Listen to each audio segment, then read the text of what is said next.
Good morning, everybody. Good morning. So, let's just take a moment to become present and to land, I like to say. And we just allow the breath to find its own rhythm and pace.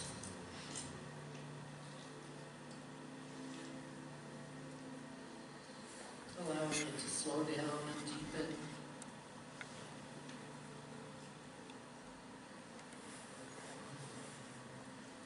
And whether it be the breath or one of our five senses, when we focus on one of them, we are in this present moment.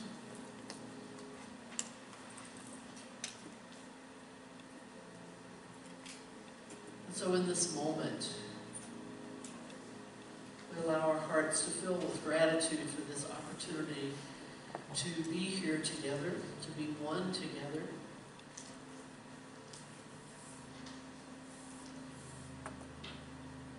And I invite you to just take a moment to bring to your conscious awareness what brought you here today.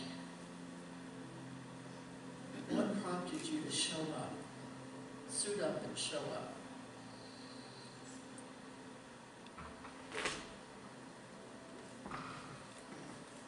Just give thanks in advance that whatever your intention is, it is met fully, completely, absolutely.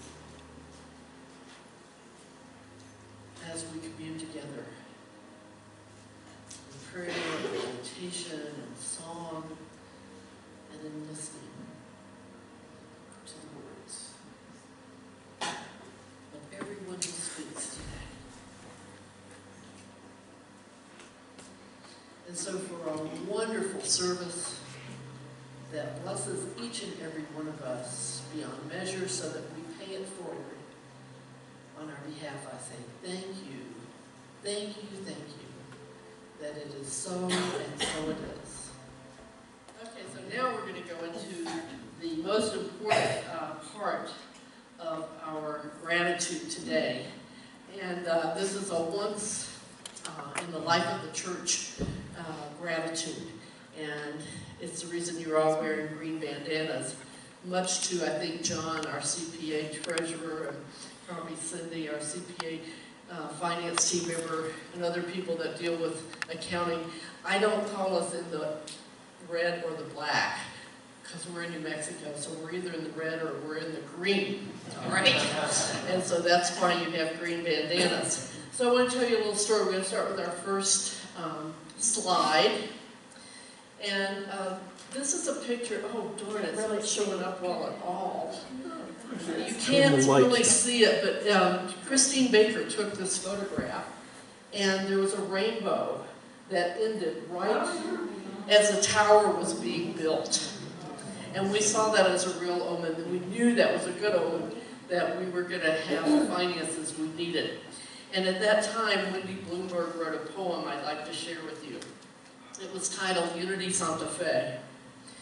We are the pot of gold at the end of the rainbow that reaches over the sky, through the clouds, disappears into the atmosphere, touches ground called La Cuchata, blesses our church growing there, blesses the bell tower, blesses the sanctuary, blesses the light of God, the light that shines in us, through us, around us, as us.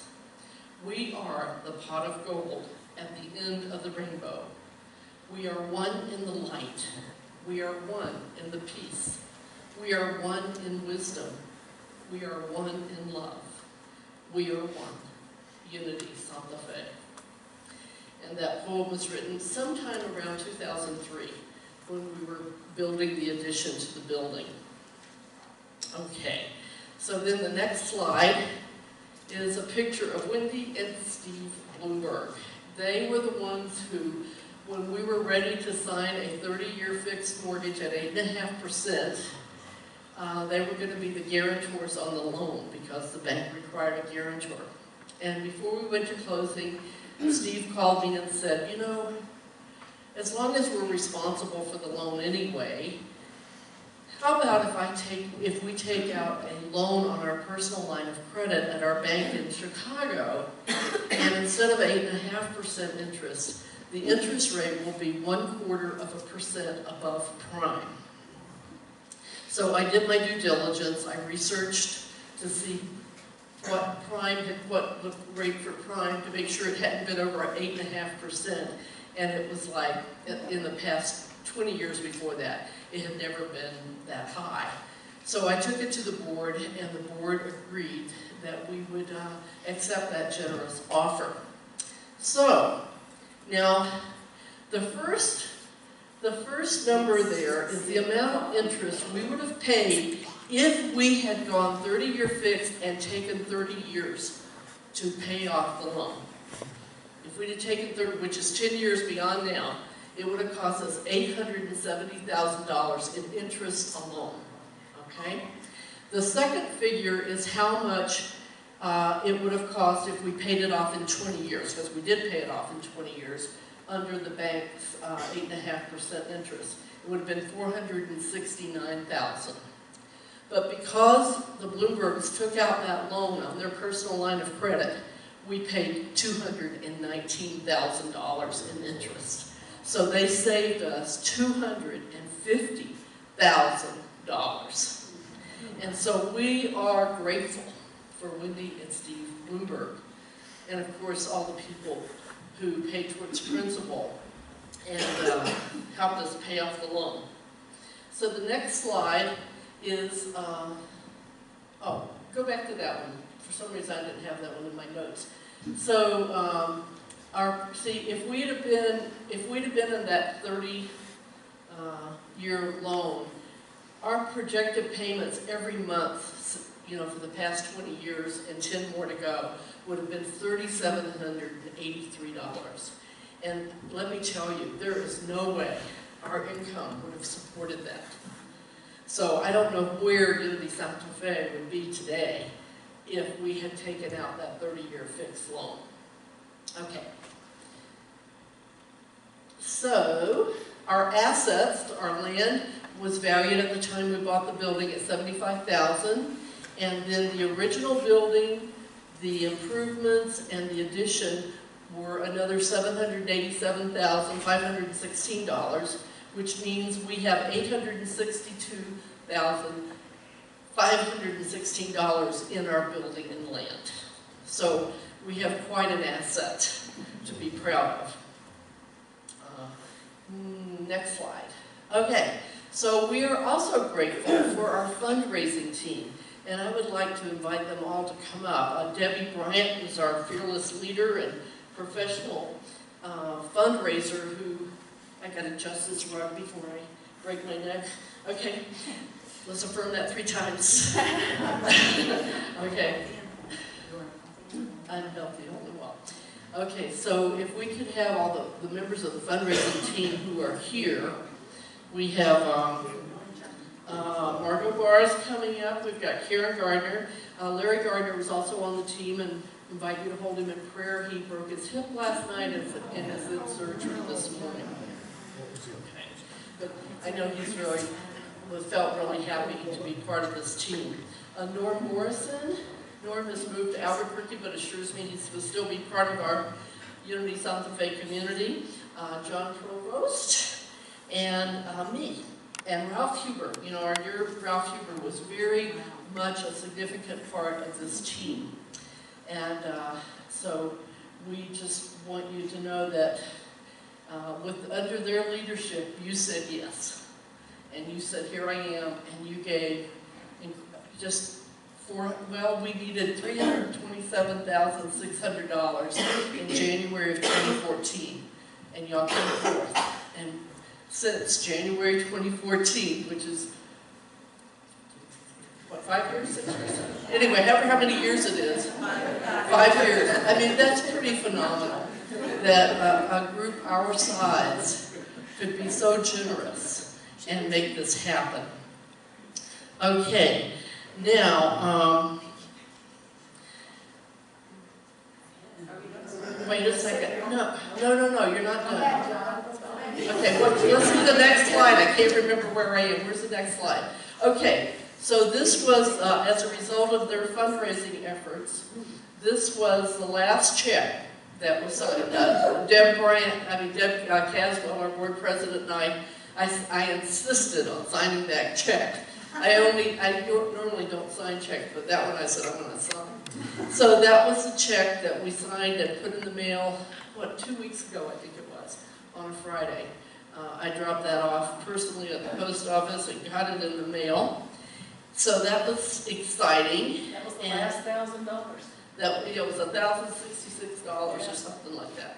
Did I say Wanda was also on the fundraising? They saw me anyway. They saw you.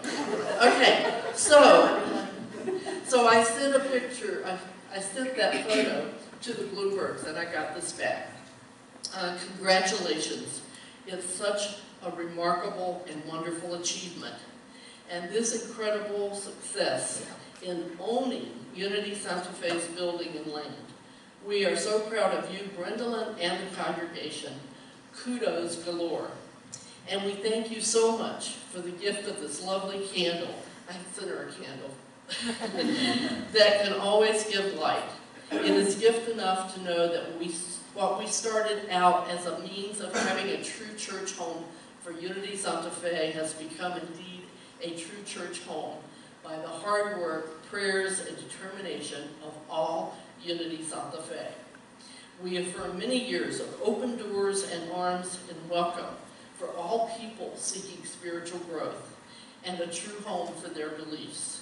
We honor you, dearest Brendalyn, and everyone you serve now and in the years to come, and those no longer with you who loved our church and gave so much to bring Unity Santa Fe to where she is today. Bless you, dearest friend. We love you. Stephen and Wendy. Okay, so, is there another slide, or is that it? We don't need any more. Okay, so now what we're going to do is we're going to bring this up front, and Carolyn Doherty was our board president at the time, all the way. Okay, come on up, sure, Carolyn. So Carolyn was our board president at the time, and of course you know from a couple of weeks ago she was our de facto general contractor for the renovation of the building, and then oversaw the builder when we added the addition. And so I want to just read you the letter. This is our mortgage. This is our building loan note. And Carolyn Doherty signed it as president of the Board of Trustees. And it was just so brief. It just basically said, we're going to pay you $492,000 a month, and we will pay interest on this amount at the rate of 0.25% above prime. And we agree that we will pay down the principal on this note as the church receives designated funds for this purpose. That's all they asked of us. And they didn't even ask this, but Carolyn and I insisted that it was only appropriate. Now I have this folded like an accordion, Carolyn, because it lights better. So I'm gonna get our Christ candle over here. And give Carolyn the honor of lighting the note. We need to light it quite a bit. Probably all those little folds. And then point it kind of down.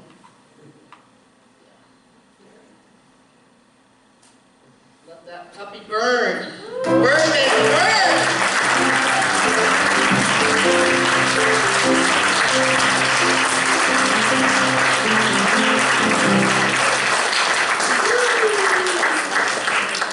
Okay, and so now we also want to thank Catherine Donovan for writing our song, which has recently been revised. We might need to crack that door too. We don't want to settle for more. Okay. Okay, so we're going to stand and sing it. Play it, stand and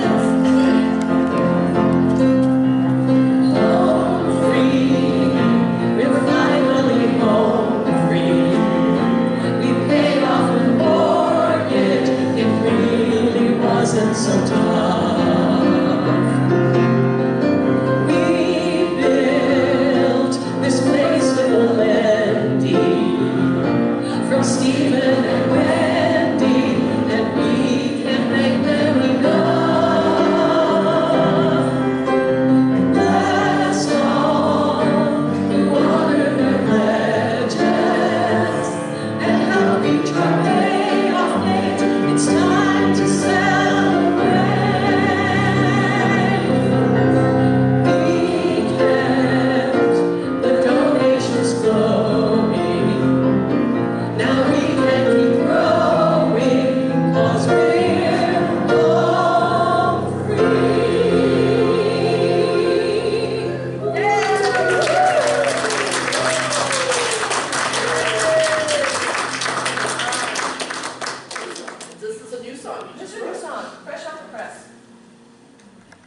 inspired by the book that Brendalyn's going to be talking about this morning.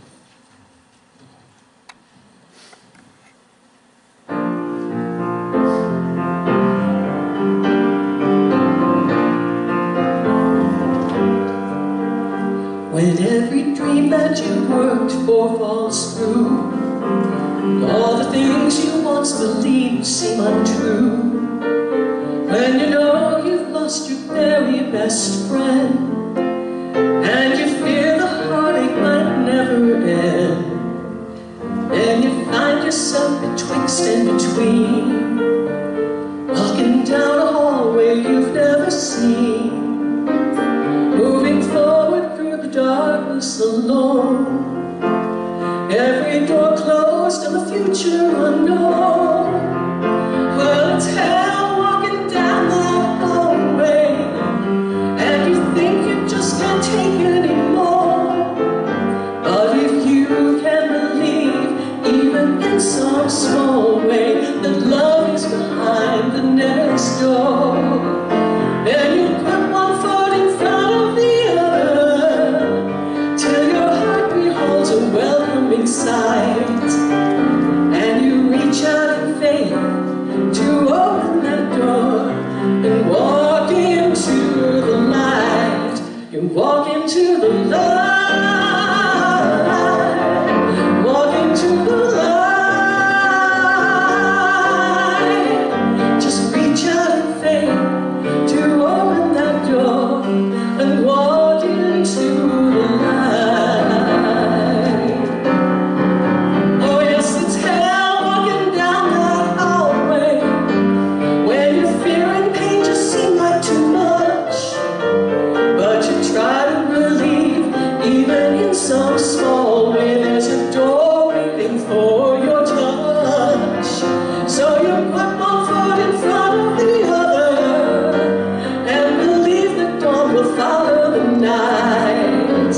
Then you reach out in faith to open a door and walk into the light. You walk into the light,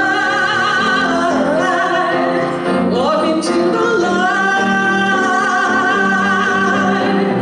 Just reach out in faith and open a door and walk into the light. Just walk into the light, walk into the light. You reach out in faith to open a door and walk into the light, walk into the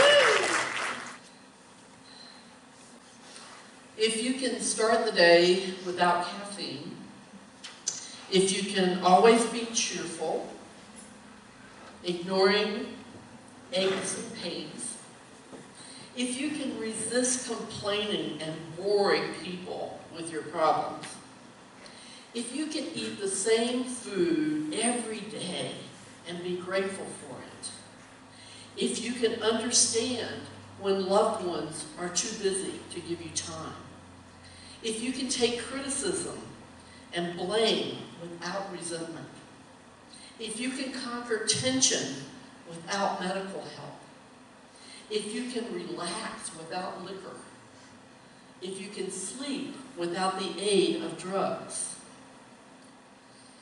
then you are probably the family dog. Remember, Jerry, you found that poem among your mother's favorite things after she left the planet, yeah. Well, I thought of that poem because in this book, Ellen Debenport basically says, she says, if you can take change in stride, leap hurdles in a single bound, and stay spiritually centered no matter what, you don't need this book. Okay?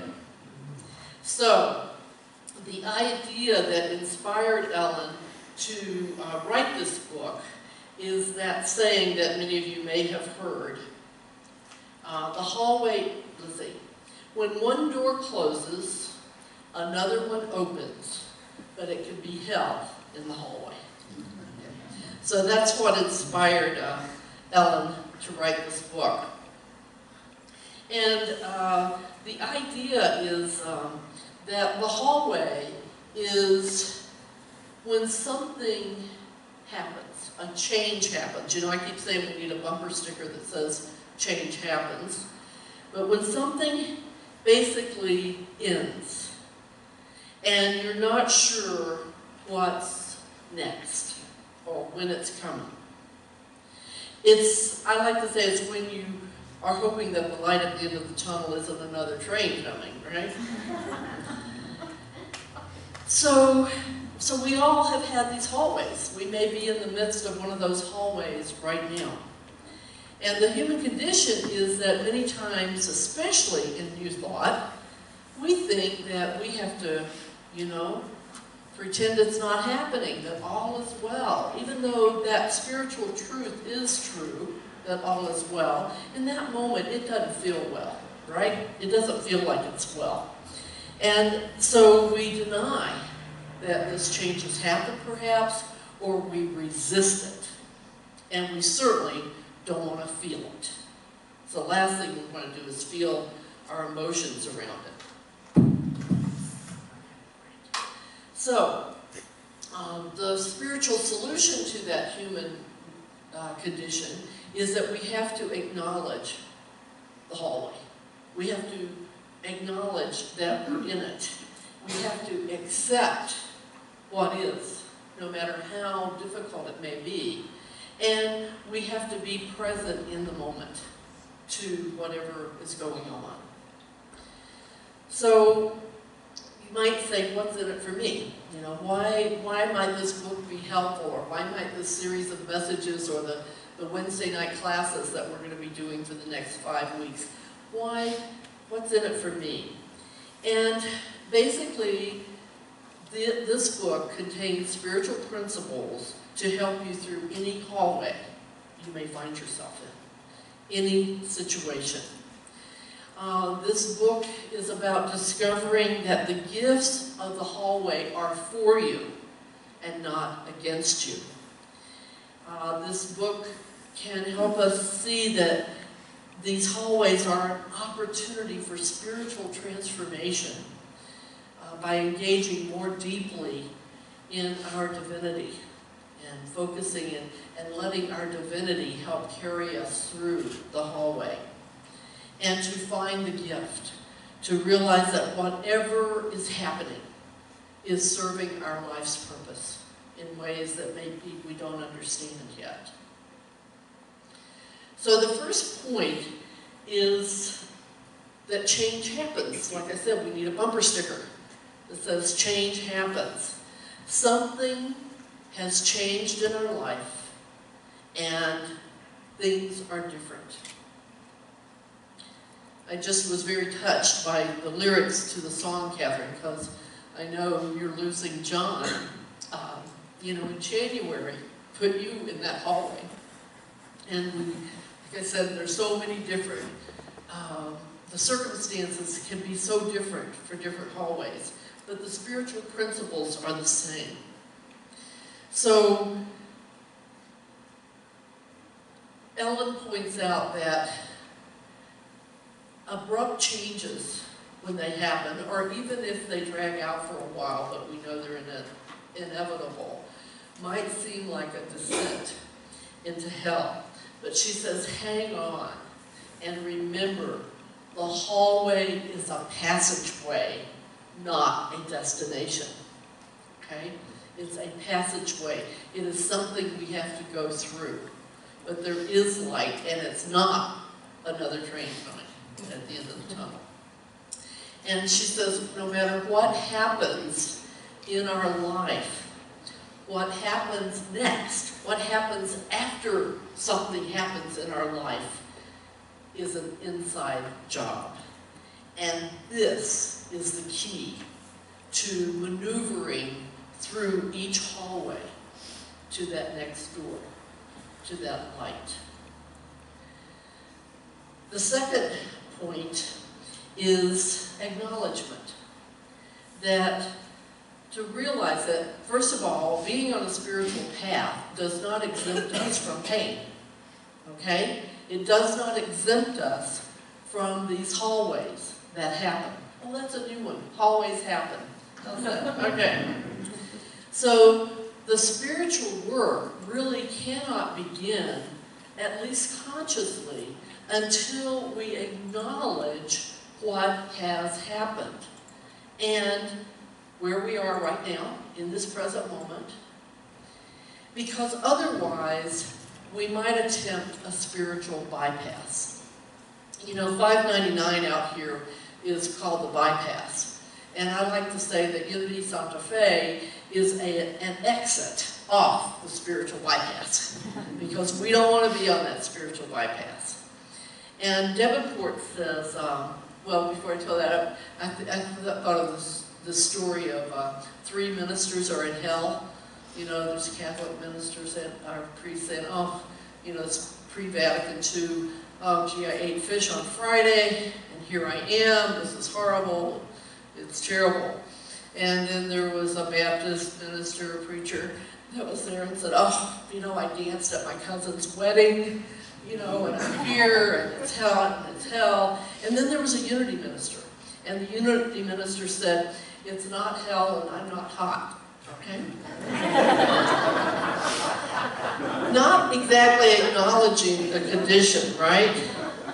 And Ellen points out that we just want to transcend. We want to use our spiritual principles, and we want to just transcend any problem.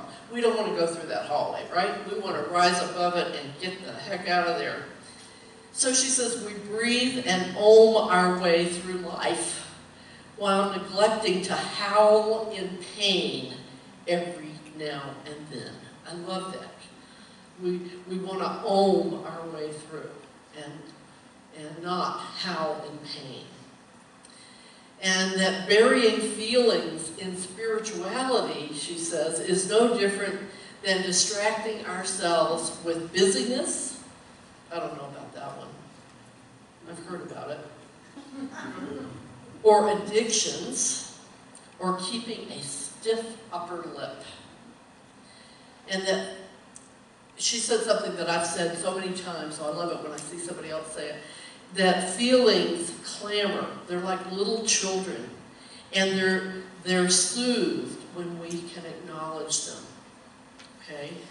And when we can acknowledge them, when we can feel them, then we don't have to dredge them up in therapy years later, you know? Great point she makes. So no matter how bad it feels, just feel it. And know this feeling has not come to stay, because the Bible says it's come to pass, right? So it has not come to stay. It's come to pass. And so it's not going to pass until we acknowledge it, until we are attentive to it.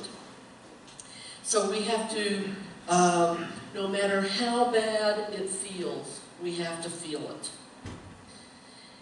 And we do that by acknowledging what has happened, acknowledging the feelings we're having, feeling the feelings so that we can process it and let it go. One of the stories that Ellen tells in this book is about our friend from Taos, Mirabai Starr, who's blessed us with her presence a few times at Unity Santa Fe. And just after receiving new copies of, I think it was her first book, Dark Night of the Soul. So these books were delivered by a UPS driver, which should have been a day of celebration for any author. But a few minutes later, the police came to her door to say that her 14-year-old daughter, Jenny, had been killed in a car accident. Wow, what a juxtaposition of feelings. She said she entered into a time of radical unknowingness, the worst hallway imaginable. Yet she was determined that she would experience the horrendous emotional aftermath, no matter how painful her feelings became. She vowed to her daughter Jenny, "I am going to honor you by not turning away from the fire of grief." And Mirabai said she leaned into the pain sometimes 100 times a day. That's how often we have to feel it. As often as it comes up, we are to be attentive to the pain. The third point is acceptance. That we have to, and that is key to this hallway. To accept that this change has happened, accept that we're in the hallway, and embrace the pain, accept the pain. And again, to accept that it's not happening to you, it's happening for you. It's for you, not against you. Ellen says somehow hallways are necessary. We don't like it, but they seem to be necessary. And we draw these experiences to us. And I just want to clarify, this is not about metaphysical abuse, where someone says to you, "What in your consciousness attracted that to you?" That's BS. Okay? Rather, I believe, and she states this, that our soul knows exactly what we need for this incarnation. It knows what challenges, whatever. And that is what attracts this stuff to us. And it is for us, to help us grow, to be all we can be. Otherwise, why are we bothering having a human experience, right? Oh, now, I have to tell you a story about that. Garrett, I'm going to talk about you.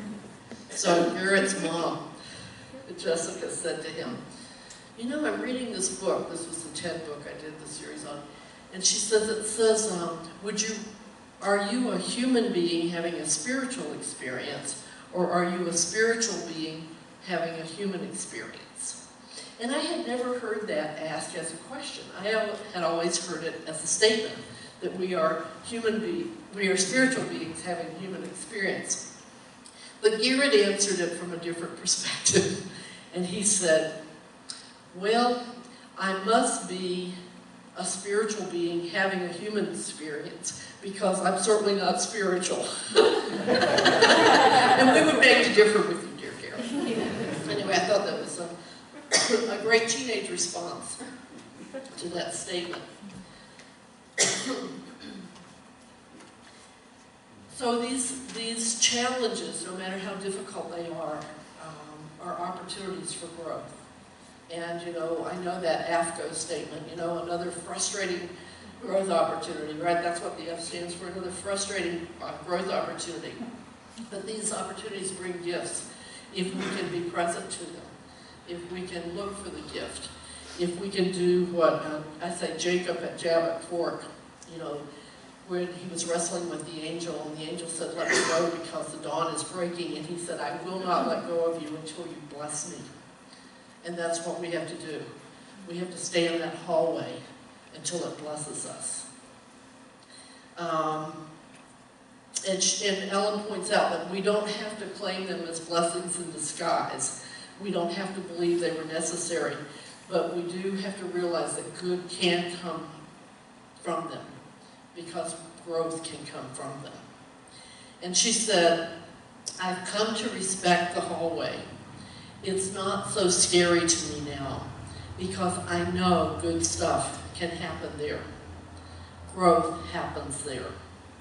These days, I can willingly walk into the hallway and say, 'Okay, bring it on.' And know that when I have done my work, a new door will pop right open, and I will walk through confident of the new and exciting experiences the universe is eager to provide." So the work of the hallway is to meet the spiritual challenge that all life transitions have in common. To move consciously through a period of change, and she says, to milk it for any divine lessons and soul's growth it has to offer. So I want to ask you to imagine this, but fighter pilot Charles Plum, a Vietnam prisoner of war for 6 years, said, "Adversity is a horrible thing to waste." Adversity is a horrible thing to waste. Grab it, welcome it, and glean the blessing from it. And let's begin doing so right now in a shared time of prayer.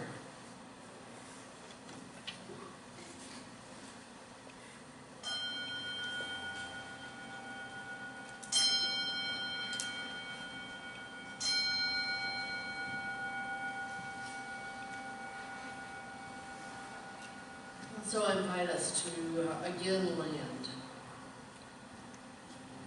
land in this present moment. We land anytime we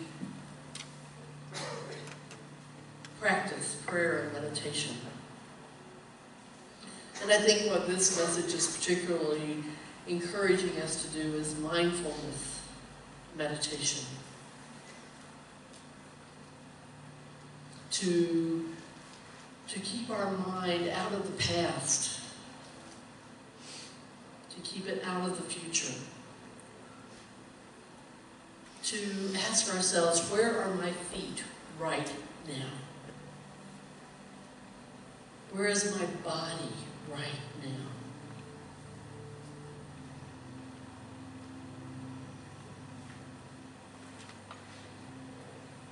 So that we can make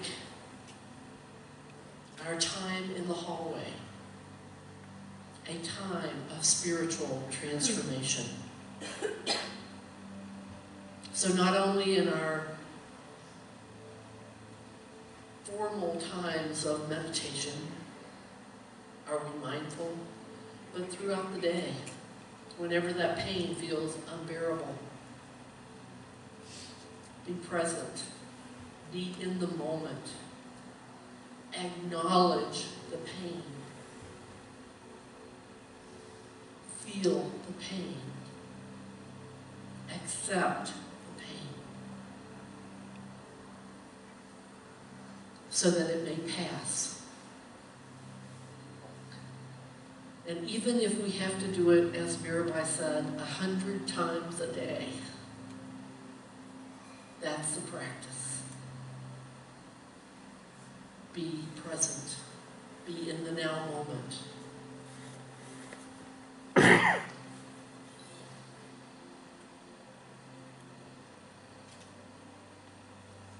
So I invite you in this moment, as you bring your awareness to any hallway you may be in, or maybe one that you've been in for a really long time that you've never quite gotten out of. I invite you to bring yourself to that hallway. Maybe it's a hallway someone else is going through and you have feelings about for them. And just be aware of what you are feeling. And ask yourself, what am I feeling? Ask yourself, where am I feeling it in my body right now?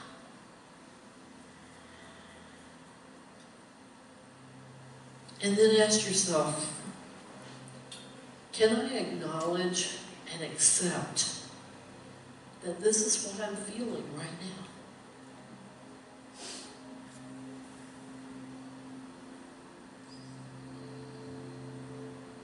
And then ask yourself, could I give it to God, to my divine nature?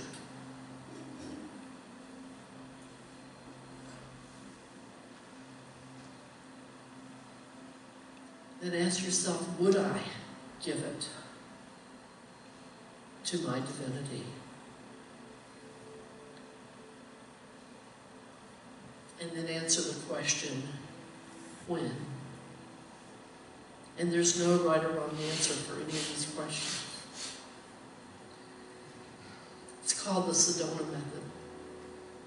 So I want to take you through it 2 more times. What am I feeling? And where am I feeling it in my body?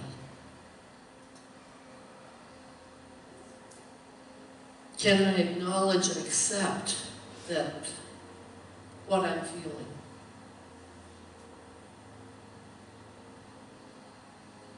Could I entertain the possibility of giving it to God, to the Christ of my being, to my divine nature?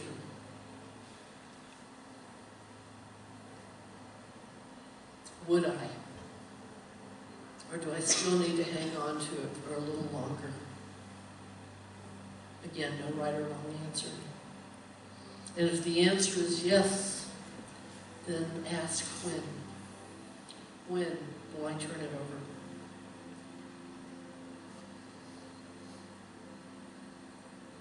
And one more time. What am I feeling and where am I feeling it in my body?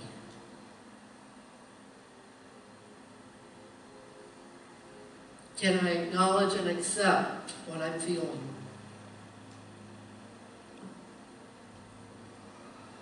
Could I give it to God, to my divine nature? Would I? And when?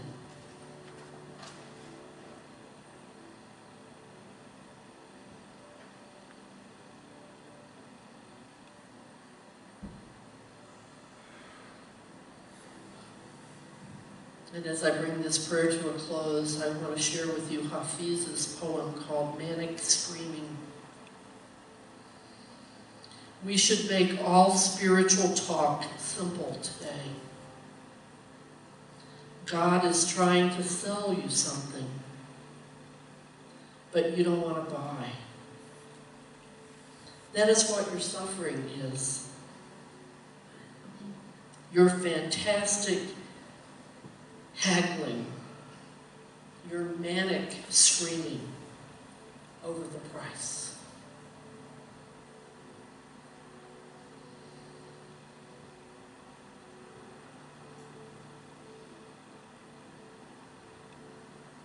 And as we gently bring our attention back to this time and place, I celebrate the wisdom and the courage it takes for each and every one of us to quit haggling over the price.